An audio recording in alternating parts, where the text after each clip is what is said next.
My name is Kimmo Kari. I've been worked 17 years in the creative business, first in television and film, and then past 10 years in games industry.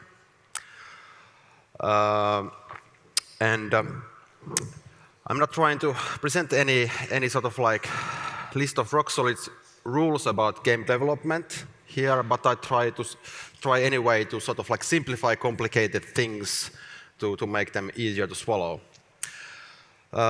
Brief introduction, I have experience in working with a lot of creative and passionate people. I started my game career in a game producing factory called Digital Chocolate. Back in the days in Finland, there weren't any game education programs available, and one could say that Digital Chocolate was one of those sort of like game universities of Finland before the education programs. Digital Chocolate started as a Sumea studio called Sumea. It was founded by the same people that founded later Supercell, and Sumea was then acquired by founder of Electronic Arts, Trip Hawkins, and it came to a bit bigger company. We did produce roughly 60 games per year there. So that was mainly mobile games at this time, and then I have crossed also the line to the publisher side. I have worked 2 years for a Japanese game publisher in France. But now I'm back in developing game again with rival games, leading the development there of a PC and console, and we do also separate mobile game version of the same IP. I will come back to this title at the end of this presentation. I show an announcement trailer of the game. But let's start with some cars first, because I'm a big car enthusiastic. In 2.5 years, we did a racing game at Bugbear Entertainment in Finland from Namco Bandai Games for Xbox, PlayStation, and PC. And just a starter, I show you sort of like not the trailer of the game, but a trailer of a pretty unique feature of that game. It was launched on March 2012, so it was running on the previous generation of consoles. So actually, can I have the next slide? I think I should use this, right? And then I press perhaps again to launch the video. Yes. Peggy 7.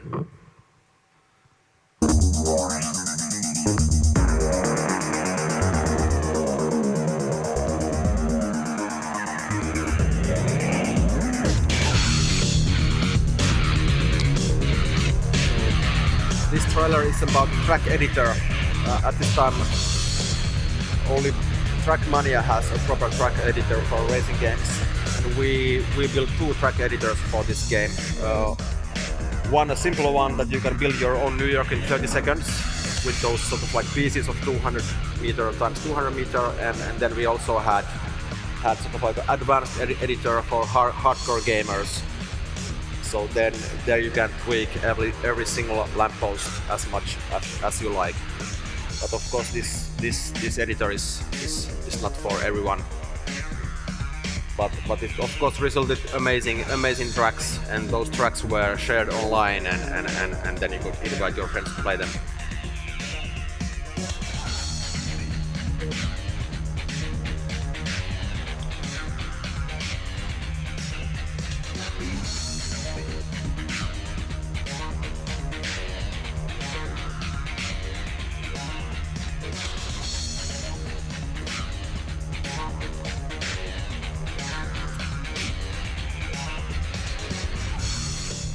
And don't ask me why there are dinosaurs.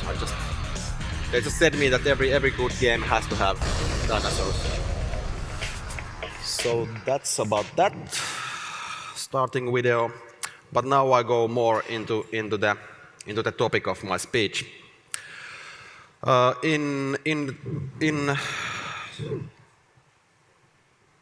Well, slide.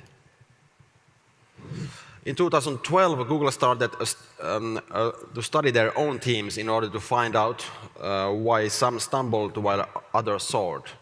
The project was called Aristotle, and they spent roughly 3 years in analyzing different parameters of their personnel in their teams. And of course, they made probably some contracts with the employees because they basically tracked everything. They tracked with whom they were having their lunch with, and sort of like really also a bit personal things.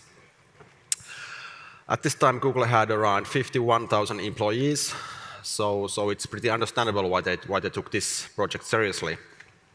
And as we all know, Google's core is algorithm and data analysis, so they were of course sort of like keen to try to find the magic formula how to establish dream teams. But in spite of their significant efforts, they couldn't find a magic algorithm how to form a dream team. A quote from Aber Dabi, a manager in Google's People Analytics division. He said, "At Google, we are good at finding patterns. There weren't strong patterns here. We had lots of data, but there was nothing showing that mix of specific personality types or skills or backgrounds made any difference.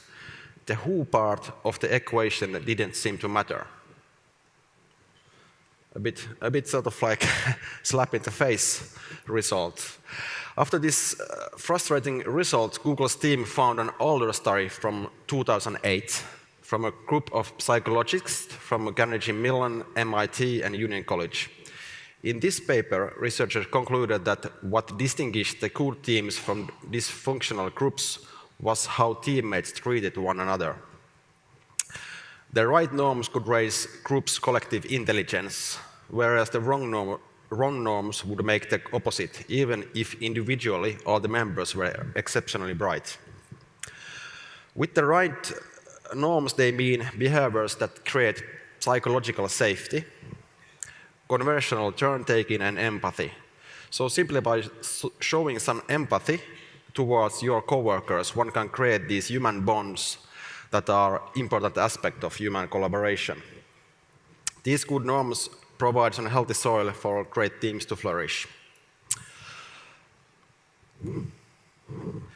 My advice for people with team building responsibilities is to get to know your employees, their pros and cons, their psychological capabilities, the things that make them tick.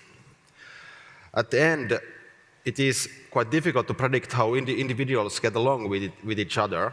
That's why I propose for bigger gaming companies with many teams to have a flexible and open team building culture, so that different team combos can be easily tested. I'm also a drummer, and I would argue that my background in many bands have also taught me a big deal how team chemistry works. And I would say that if the team chemistry doesn't work, the band usually sound bad on the stage. So I could say also that try to make your team sound good. Or you could also think how great chefs like Jamie Oliver here experiments with good food ingredients in order to invent new delicious dishes. But for smaller companies with not so many internal teams, this raises, of course, a need to be super cautious in the recruitment process. And I would also say that it would be not a bad idea to take account the demography of the end product that would reflect sort of like the product's demography that you are developing together. I think it's worth noting that at least past 4 years, women have been played more mobile games than men. But unfortunately, there is not yet enough women working in the gaming industry to reflect that shift. If you have a look of gaming industry, these recruitment ads, they are screaming after super talented and senior people. I don't want to say that I have something against talented and experienced people, but I want in any case to raise up an issue that I playfully call Ronaldo syndrome. If you would have a soccer team full of superstars like Ronaldo, that would not necessarily end up being a dream team. Perhaps they would not pass the ball to each other, because they would all like to kick it to the goal themselves. These type of personalities could result to a class of egos and dysfunctional team. On the other hand, skilled and talented people tend to spar each other well in the right conditions. Like Steve Jobs once said that A-list people want to play with A-list people. As hard it can sometimes be, different personality types should be accepted. And people should feel that they do not need to act in a role when they are at the office. A quote from Google's research team. What Project Aristotle has taught people within Google is that no one wants to put on a work face when they get to the office. No one wants to leave part of their personality and inner life at home, but to be fully present at work to feel psychologically safe.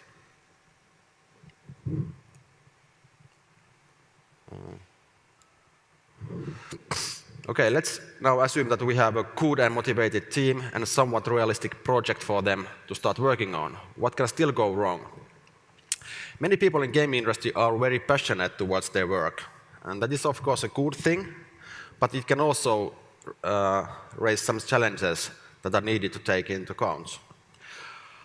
I would argue that a project manager, in cases where a team consists of many passionate people, should have superb social and psychological skills. It's not easy to manage a passion without killing it totally. Some developers might love their game project as much as it would be their child. There are even sayings in creative industry that support this thought, like kill your darlings, meaning that killing some features of the game. But I come back to that later. But let's continue this thought about game project being developers' common child. When you start thinking this way, you pretty soon can realize what the cons can be. It is very rare that in the real world, one child would have as many parents that a game project can have. Developers who all love their project like their child and are eager to give to it the best possible upbringing. Jealousy is one example of emotions that can cause conflicts during the development work.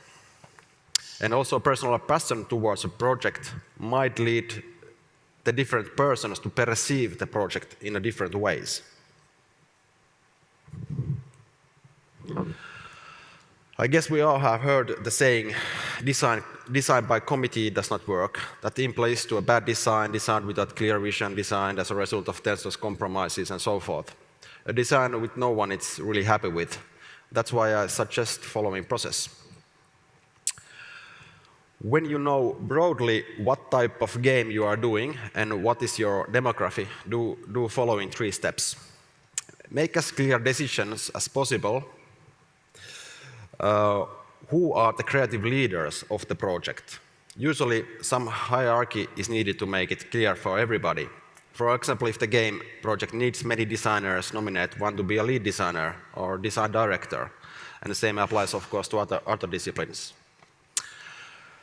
And also remember, when you nominate someone as a lead, you cannot expect anymore as much hands-on work from that person. He should really coach and guide the team towards the commonly shared vision, and if that's done well, that takes, of course, significant amount of the work time. And most importantly, empower the decision-making to the level that is closest to the problem. So that for example, I think Supercell does really well.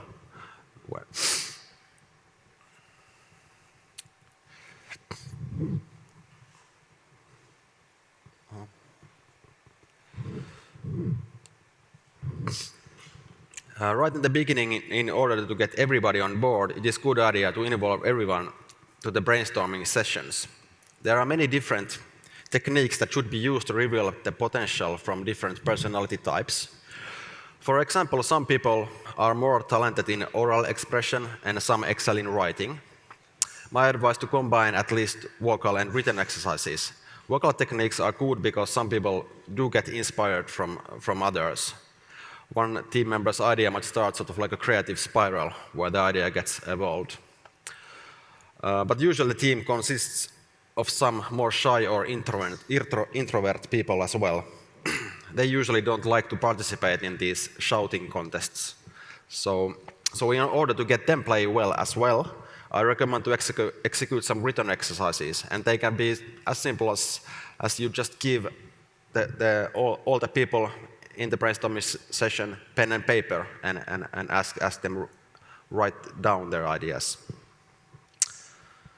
And then you can, of course, later continue with oral techniques. After the creative juice from the team is extracted, there should be tons of ideas collected. Some fit better to the concept than others, and that's how it should be. Since brainstorms are meant to be held with an open mindset where everything is still possible. But after the ideas are collected, it's time for a vision check. In the case where a team was brainstorming for the core idea of the whole game, it's necessary to start nailing down the high-level vision of the project. What are the musts, the strengths, the differentiators? One can call them pillars on top of the whole game shall be built. In the case where the brainstorming sessions were more about subtopics of the project, vision holders should distill from the pool of ideas those that really fit to the original vision. This work should be done together with the creative leaders and production managers. They should be the experts who are able to find the diamond in the rough. The process is more led by the creative leaders than production managers, but it's a good idea to do this all together in order to guarantee smooth cooperation during the project. Reality check is led by product managers. They are the timekeepers, and time is easily converted to money. In the hand of good product managers, less is more. It's crucial that product managers and creative people have a good relationship, that they trust each other and understand each other's viewpoints. In this case, usually some darlings gets killed, and that can be painful for some of the team members. That's why I suggest that only after the ideas are distilled and put into the context of the real world, managers would present the proposed distilled vision to the team. The vision from the manager should not be the reflection of their personal taste. The vision should be justified with concrete business reasons. For example, competitor analysis shows that in this direction we would have a market opportunity. When the vision from managers is clearly reasoned, the loss of the darlings will get easier to swallow. Rational business reasons are usually a good angle because developers like that their creations would be played and enjoyed by a wide audience. This, of course, raises a need for open company culture where business reasons can be openly discussed.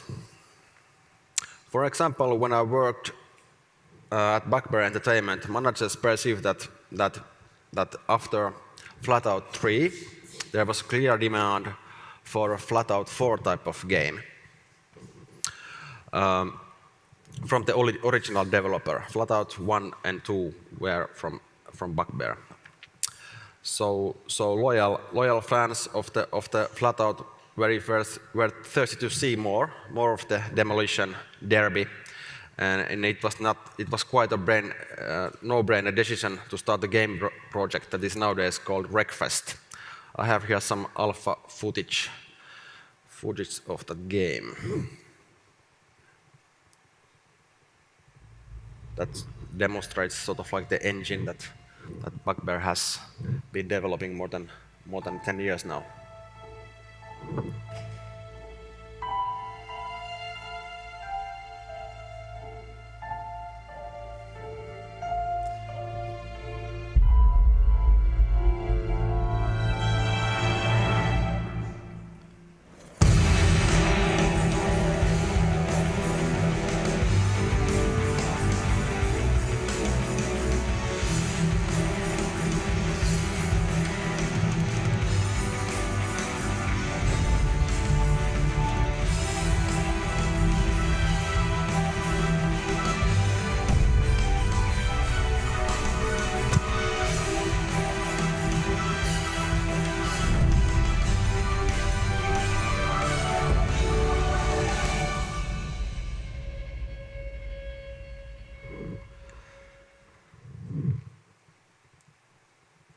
Okay, and and high-level plan.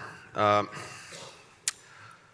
have been also lately done quite a lot of work with investors and to present. Of course, for investors, you need to present the company. You need to have a company deck, but then you also need to have sort of like a project deck about the game project you are developing. And lately, I've been actually developing these high-level plans with a mindset that I've been thinking that if I would present this game idea to an investor with a really short attention span, that only like 10 beautiful slides, and put the game idea there.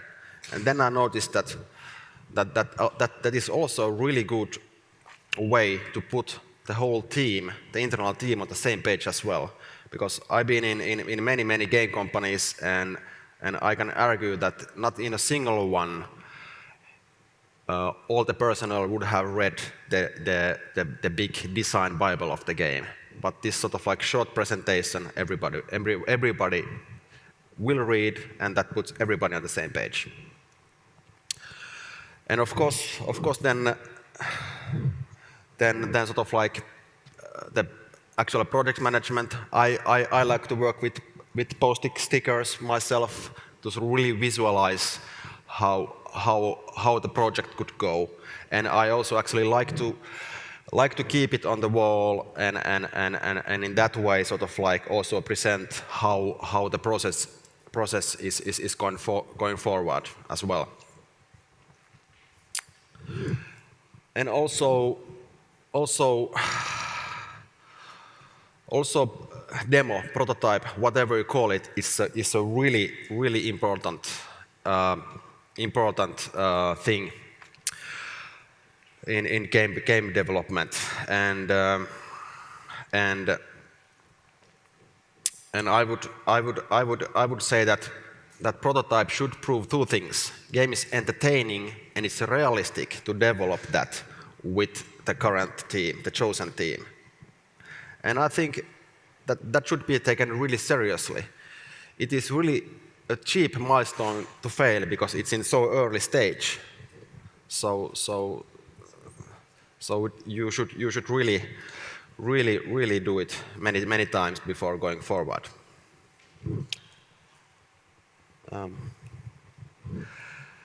And of course, when you have those plans, it's also important to pass the relay button to the team and let them execute the prints.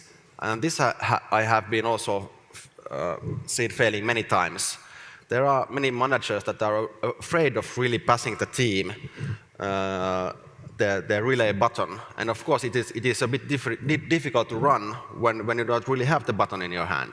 So some managers end up micromanaging on the side, and that is of course a bad thing. And also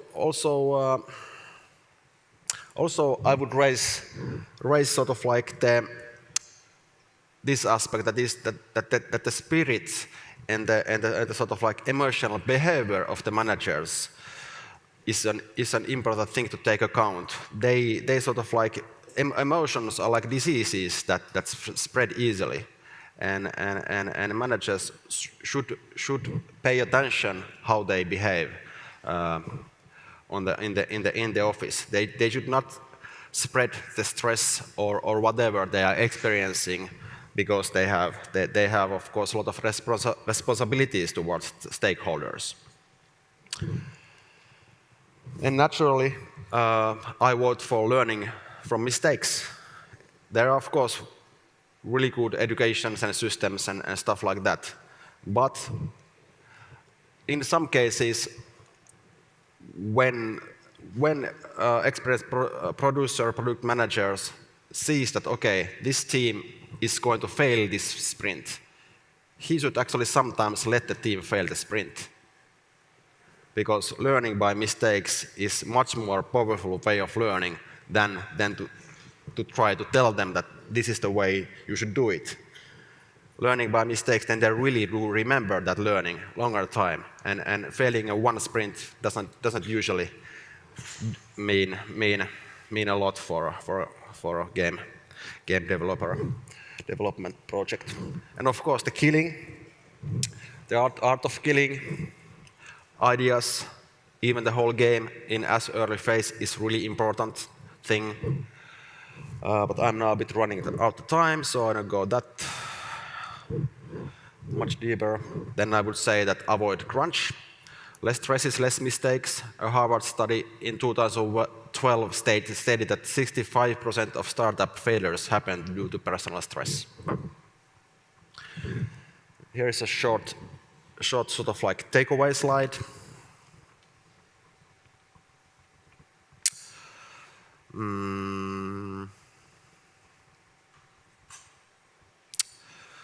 Okay, but before going to questions, I would like to show you quickly what project I'm currently working on. So right now, I have been producing a game called Thief of Thieves Season 1, PC and Xbox, and there's also a separate mobile version from the game as well. We have only one announcement trailer out so far. It's based on IP from Robert Kirkman.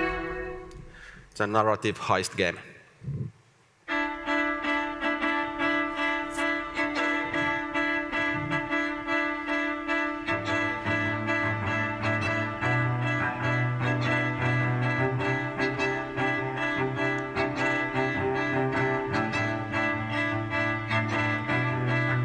So you are actually a female character here who is leading a team of thieves, and those heists happens around the world, and this has a bit Robin Hoodish sort of like aspect that we many times hear from the heist from other thieves or mafia or something like that.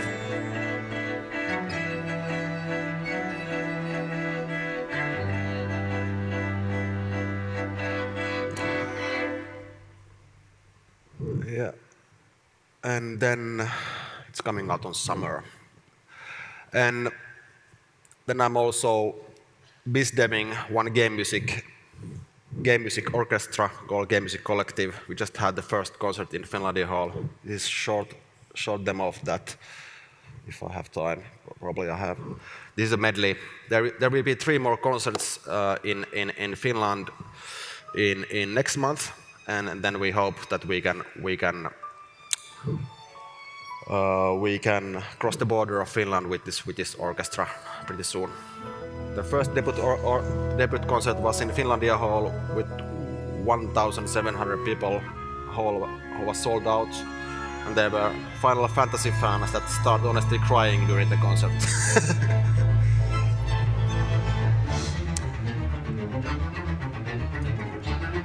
These are young generation top musicians that have grown with the games, and they play game music with the true passion.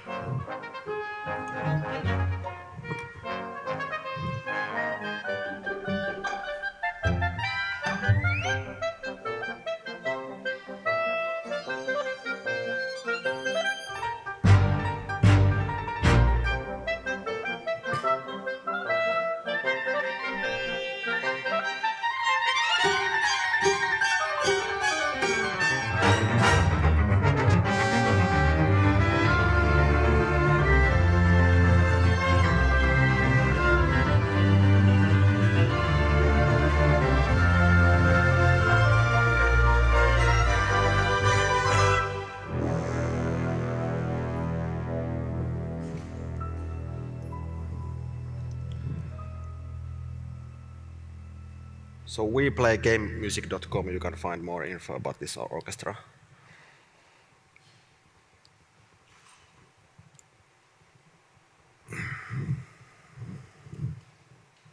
Okay, but I don't know if you have any time for questions, but anyway, thank you for listening. Yeah.